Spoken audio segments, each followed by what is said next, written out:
Altos is brought to you with the kind compliments of Rituals Coffee House.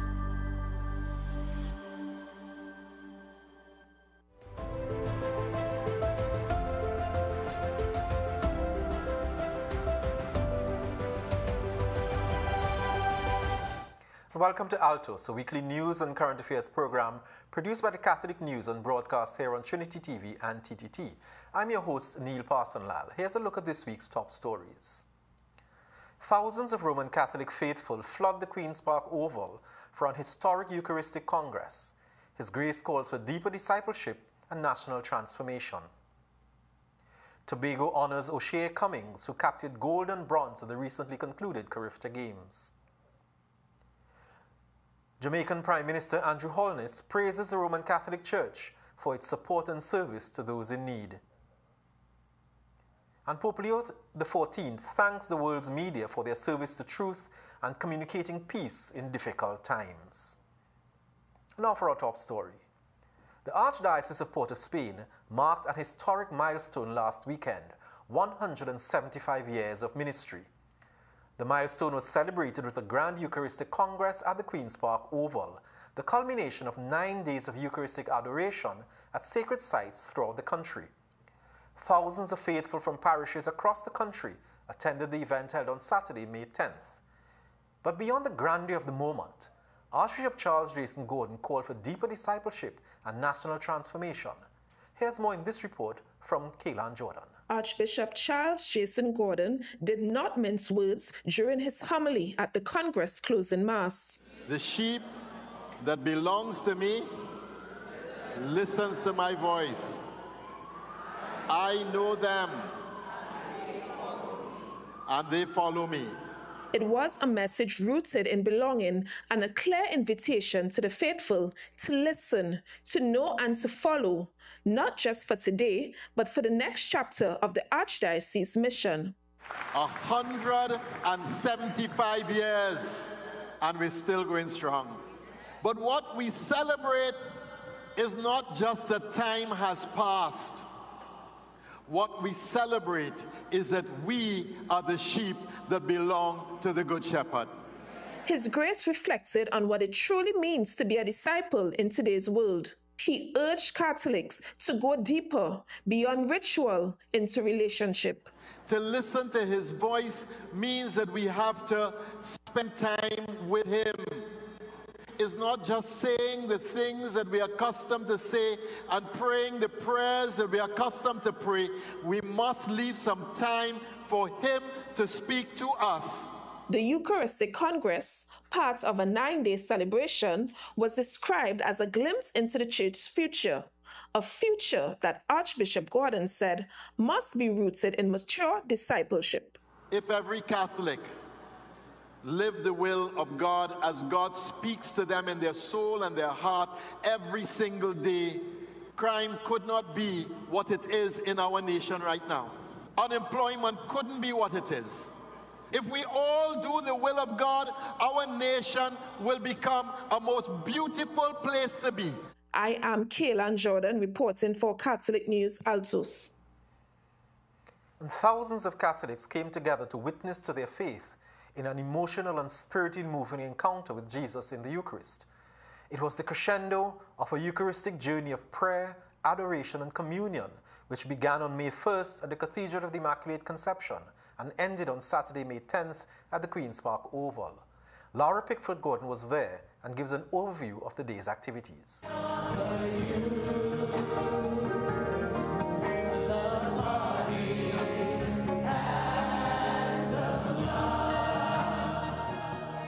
The Congress was part of the 2025 Jubilee Year observance.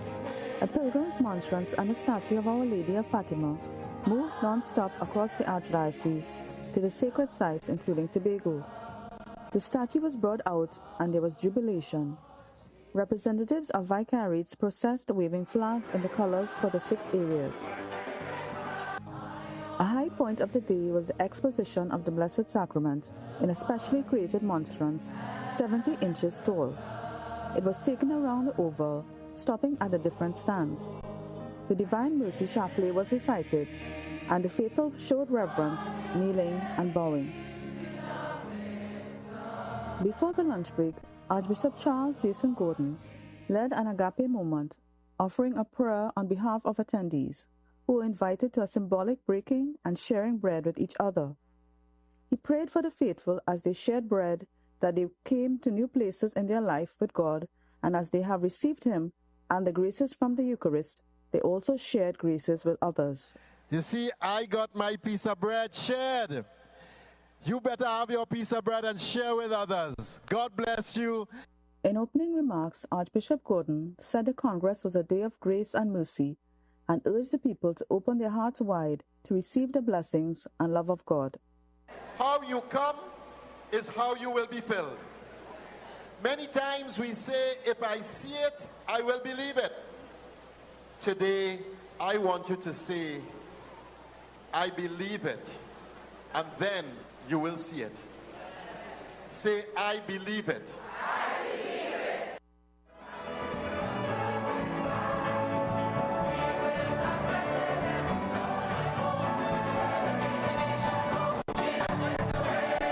I am Lara Pickford Gordon for Catholic News, Altos. And two visiting members of the clergy gave profound messages at the Eucharistic Congress. Ohio priest Father Patrick Gonier spoke about his personal battle with addiction, and Archbishop Gabriel Malze of Castries St. Lucia reminded Catholics about the importance of living the Eucharist. Altos correspondent Cleisha Best has more in this report. Father Patrick, a priest on fire for Christ and a missionary with the Missionaries of the Precious Blood, used his sermon entitled Eucharistic Adoration, a Gift of Intimacy, to captivate the faithful attendees at the near-packed Oval. When the most blessed Trinity said in Genesis chapter 1, let us make man in our image and likeness, male and female he made them. From that very moment, God's heart was a love story with us. And when we come to the gift of the most blessed sacrament, we soak in the love story. Once an agnostic, he struggled with addiction and thoughts of suicide. He recounted how a desperate prayer and a vivid dream of Jesus led him to join a church group, thus changing the course of his life. I was going to this Bible study and prayer group, and they believed that Jesus could heal people. I said, I got addictions, man, and I need healing, and they would pray for my healing. And it was miraculous. Over the course of a year, my life radically changed. I was sober. I was going to church a couple times a week, going to my Bible study, and I just knew I have to follow Jesus. That's my plan for life. I have to follow Jesus. Without him, I'm a dead man walking. Archbishop Malzier, meanwhile, called on Catholics to live the Eucharist beyond the church walls. Our reverence towards the Eucharist, which demonstrates the quality of our relationship with the real presence, will always be important. However, Jesus, according to John's Gospel, tells us this reverence must translate into practical life. It must engender reverence towards the neighbor. Unless the Eucharist becomes a part of our daily life, it holds very little significance. Archbishop Malzier also reminded us the true Eucharistic spirituality involves emulating Christ, caring for the vulnerable, feeding the hungry, and standing against injustice. I am Cleisha Best, Catholic News, Altos. And as thousands gathered in unity and colours of the Jubilee year for the grand culmination of the Eucharistic Congress at the Queen's Park Oval, Altos correspondents Damien Harris and Andre Burton spoke with some faithful from across the Archdiocese to find out what they were taking away from the powerful national experience of prayer, healing, and Eucharistic hope. Spending more time before the Blessed Sacrament. As was said, once we get any opportunity to spend more time and just be in the presence of the Lord and continue to hold on also to our Blessed Mother Mary, because she journeyed with our Lord throughout.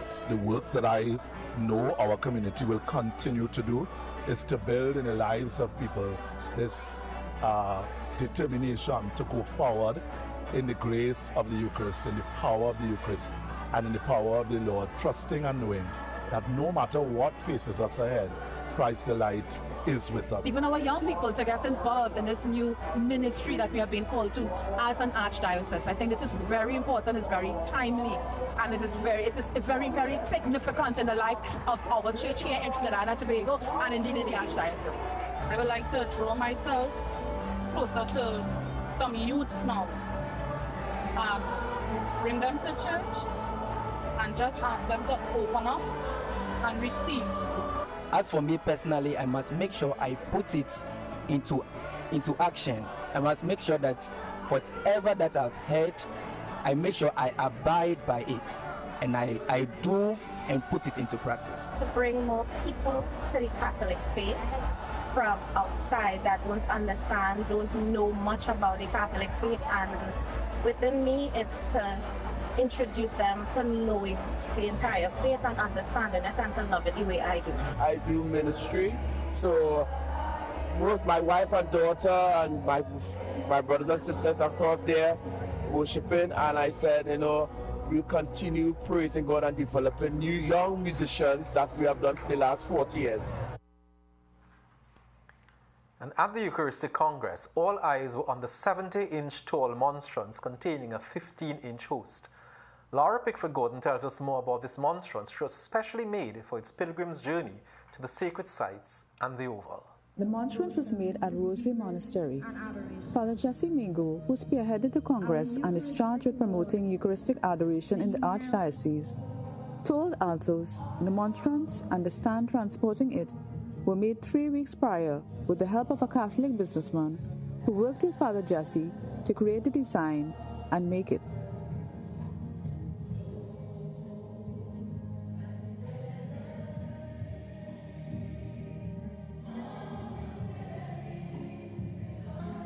Father Jesse said the monstrance was made with brass, gold aluminum, and gold plating, but he asserted that Jesus' presence cannot be quantified.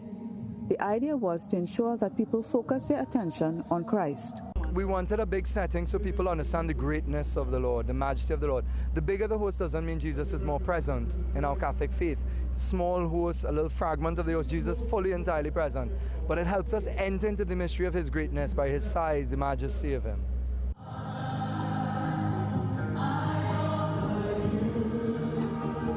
I am Laura Pickford-Gordon for Catholic News, Altos.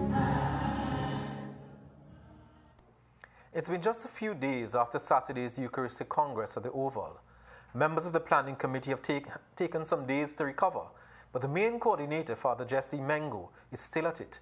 Catholic News Altos reached out to him on Wednesday to find out what were some of his main takeaways from the Congress. Here's what Father Jesse said. Brothers and sisters, what an amazing Congress we had. One of my big takeaways is how much God's presence touched people's hearts. I feel like that whole stadium received the gift of tears. Never have I seen such an event where people were so cut to the heart, and men and women are like just crying, and if I can say, sometimes sobbing, which is always a sign of a deep, deep healing. I think the Lord placed his hand on our church and gave us a great gift of healing, and one of the great takeaways of the Congress too is to see so many parts of the church so involved and coming together, and to see people coming out in their numbers to support. What a vibrant church we have. What an absolutely vibrant church we have. Another great takeaway for me from the Congress was the powerful ability of our people to do things in such an incredible way. Look at the choir, it was just absolutely amazing and ministered all day. It wasn't a choir, but it was ministry, music ministry, and they led people profoundly into profound adoration of the Lord. And I was just really touched by the amount of healings, as I said, that the Lord touched hearts and also even bodies. They reported people's bodies were healed, the presence of the Lord. And so I'm just so excited to see these graces unfold in the next while. May the Lord bless you. And we thank Father Jesse for all his work. Last Sunday, the Roman Catholic Church in Siparia celebrated the feast of La Divina Pastora, with Mass followed by a procession through the streets of Siparia. Delivering the homily, Archbishop Emeritus Robert Rivas urged the congregation to never lose hope, reminding them that Mary is our Mother of Hope. He also urged mothers to pray for vocations to the priesthood and religious life. Roger Sant has more in this report. A powerful witness of faith through the streets of Siparia on Sunday, the 11th of May, as the Roman Catholic community prayed the Rosary and took the Blessed Mother, La Divina Pastora, through the streets. Roman Catholics and non-Catholics alike looked to the Blessed Virgin, La Divina, for help. Delivering the homily at Mass at the La Divina Pastora Church on the theme Mary Our Hope, Archbishop Emeritus Robert Rivas acknowledged that many come to La Divina praying for miracles for their families. You are in the right place. Ask God for whatever you want through Mary's intercession. She will take your need to Jesus, pleading your cause. She is our hope in our distress, and hope does not deceive. Declaring that hope is a big word in this Jubilee year, Archbishop Rivas urged the congregation to keep praying and never forget what Mary can do. When we find ourselves knotted up, tied up in situations where we can't find a way out, Mary is the undoer of knots. She can help us. As he celebrated the mothers in the congregation, he urged them on this day, also celebrated as the Day of the Good Shepherd, to pray for vocations to the priesthood and religious life. That you will mother the vocations in this community and in the church, in the parishes where you come from on this feast day today. On June 27th this year, Archbishop Rivas will celebrate 54 years as a priest, and he has been a bishop for 34 of those years. He said entering the priesthood was the best decision he ever made. And while he acknowledged the many foreign priests, he said more locals need to enter the priesthood. The pride and the joy of every local church, religious congregation or order is to be able to foster and produce local vocations.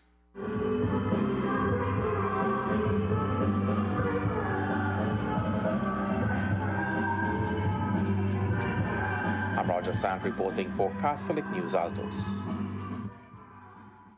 And among those attending the La Divina Pastora Feast Day devotions on Sunday, May 11th, was a group of seminarians from Mount St. Benedict. 3 of them were asked by Archbishop Rivas to tell the congregation why they chose to devote themselves to religious life and the priesthood. They admitted the journey was not easy and it was necessary to remain open to God's will in their life. Not only time we look for a divine encounter to tell you what God wants us to do. And still, I am discerning. God might come tomorrow morning and say, well, you need to be single for Christ, you need to be married, or you need to go and work somewhere abroad. But we need to be open and we need to be directed by God. And we need to let go of things. Let go of ourselves to do what God wants and not what we want. In my vocation journey, it wasn't easy. I had to break down many walls and learn to cross new bridges. I had to learn to love in a whole new way beyond the family structure that I know. After these 6 years of journeying in the seminary, the question still remains, you really want to be a priest, boy? And the answer is always, with a firm conviction, yes, Lord. And if you ask me now, Anselm, why do you want to be a priest? I will say, having experienced and grown in the love of God, having known what God has done in my life and in my family, I want to be an instrument. And not just what God has done, what He has done through the intercession of our Mother Mary. Because I cannot do it alone without an intercession. And I want to encourage our young people here today. Do not give up. My story may differ from yours. The reason or my motivation may differ from yours. But give God a chance. And He will reveal His plan for you. It's time now for us to take a short break. But do have a look at this week's trivia question.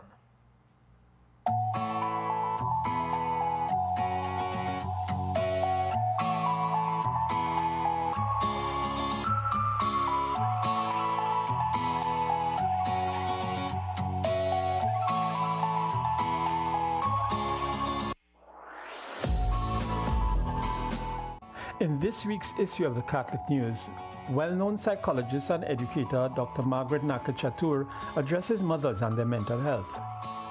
The head of the Dominican Order visited Trinidad for 3 days in late April. Archbishop Emeritus Robert Rivas reflects on the short visit. And Father Donald Chambers, General Secretary of the Antilles Episcopal Conference, and young theologian Angelo Carbonali share their views on the recent election of Pope Leo XIV. Here are the common events.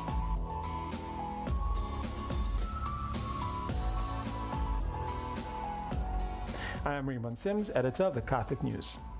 There was a hero's welcome for Carifta gold and bronze medalist O'Shea Cummings in Tobago on Tuesday.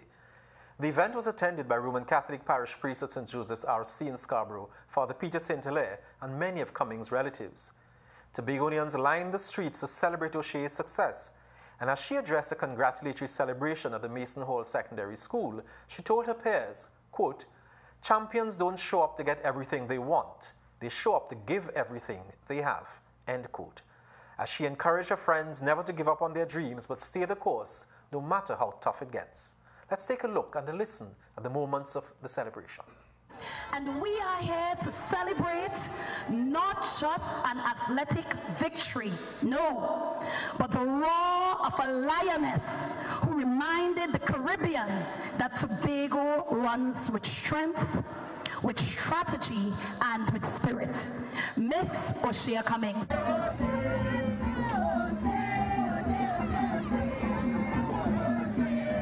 Harness those talents, hone those skills, and ensure that our young people become the best in the world, representing Tobago, representing the country, Trinidad and Tobago, and representing families.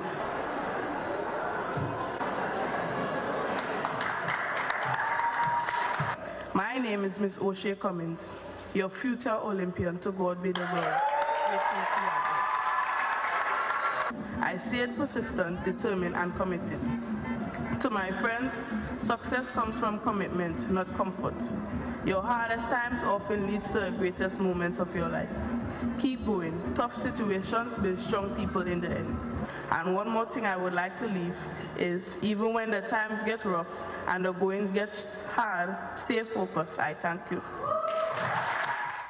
Congratulations to O'Shea. We wish her all success on her journey to the Olympics. And in some Caribbean news, the Prime Minister of Jamaica has expressed his appreciation to the Catholic Church for its support and service to those in need. Prime Minister Andrew Holness paid an impromptu visit earlier this week to the bishops of the Antilles Episcopal Conference, who have been meeting since Sunday in Jamaica for the annual plenary meeting. The Prime Minister said the partnership between the Church and the state was good. An avenue for genuine partnership between the state and the Church in providing these kinds of services for the underserved and underrepresented in the population. And it came home to me again with the situation in Haiti, when I had to pick up the phone and speak again with Father Ankisoon about providing shelter and support for, again, children who are in crisis. And again, I want to thank you. Prime Minister Holness brought some laughter as he thanked Trinidad-born Monsignor Gregory Ramkisoon, Vicar General of the Archdiocese of Kingston and founder of Mustard Seed Communities. Mustard Seed has been caring for displaced Haitian children. He asked Monsignor Ramkisoon how it's been going. I know it has been a real challenge. And by the way, how is it going? It's very good. It's going good now. 6 years and amazing. They even going to school now. Excellent. Excellent. The good thing with that is that, you know, Father Ankisoon, I don't need $1 from the government. Are you sure, Prime Minister? That's right. Don't make that public. No, but you know, it does help when we have, you know, strong partners such as the Catholic Church in providing these kinds. The Prime Minister also spoke to the bishops about rising violence in Caribbean societies. The plenary meeting ended today. And in his first address to international media on Monday, Pope Leo XIV thanked the journalists for their service to the truth and for communicating peace in difficult times. In one of his first audiences, Pope Leo met with several thousand members of the international press to thank them for their, quote, long, tiring days, unquote, of work over the last few weeks, as they reported on Pope Francis's health, his death, his funeral, and the conclave. We are living in times that are both difficult to navigate and to recount. They present a challenge for all of us, but it is one that we should not run away from, Pope Leo said in the Pope Paul VI audience hall. On the contrary, they demand that each one of us in our different roles and services never give in to mediocrity, said Pope Leo. Thank you, dear friends, for your service to the truth, he said, also underlining the importance of preserving free speech and the free press. We have more in this report. Pope Leo XIV stepped onto the ornate stage of the Vatican General Audience Hall to raucous cheers. Aside from the exclusive white cassock and zucchetto, Pope Leo had the air of any regular guy, almost noticeably overwhelmed that this assembly, even this elevated chair, was all for him. Buongiorno. Then came the subdued side the Pope's friends have said so much about. They say when they clap at the beginning, it doesn't matter much. If you're still awake at the end and you still want to applaud, thank you very much.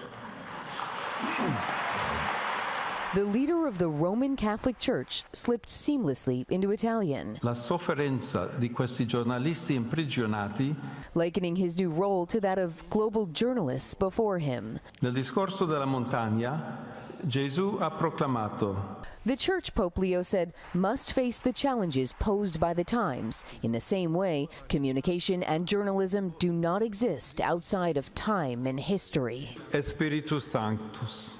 Amen. Tante grazie. With a final blessing for the media, Pope Leo descended the stage, greeting waiting journalists and selected guests, accepting a Peruvian stole and gifts from the crowd before walking through the aisle to flashing cameras and babies waiting to be the first blessed. This kind of celebrity is a new existence for a former missionary priest bred in Chicago's south suburbs. And that's where we leave you this week. Thanks very much for viewing. Continue to pray for Trinidad and Tobago. Continue to pray for our church. As we go, we leave you with some moments behind the scenes of the Eucharistic Congress compiled by Altos director Gary Ferguson. Do have a good week, everyone.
Altos was brought to you with the kind compliments of Rituals Coffee House.